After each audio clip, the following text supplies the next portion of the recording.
Apple Commission President Todd Fryover introduced the Apple Citizen of the Year.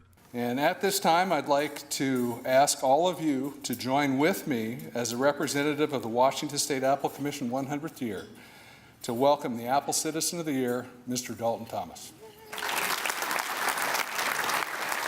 I've been very fortunate to have 54 really good years. I wouldn't trade anything. Well, maybe I would. I'd trade a couple of the guys that forgot to pay me. But outside that, I've been a very lucky person. I've had wonderful people work for my company, and I'm very thankful. Thank you.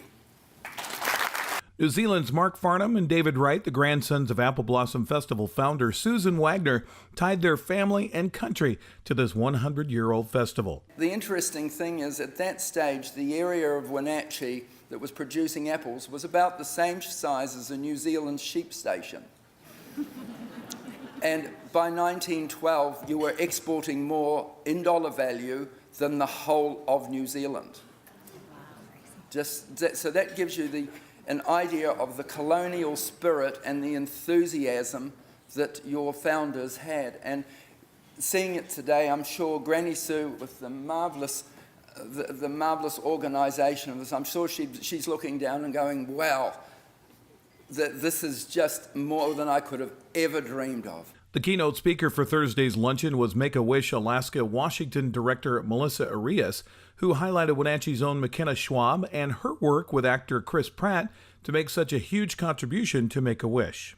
As you know, McKenna, Chris, and Tiffany are not alone. McKenna talked about the 10 kiddos here in the Valley that were waiting for wishes. But in the state of Washington right now, we have over 7 school buses full of children who are waiting to get their wish. And you know what we need? We need people just like you in communities just like this to rise up and support these kids through your volunteerism.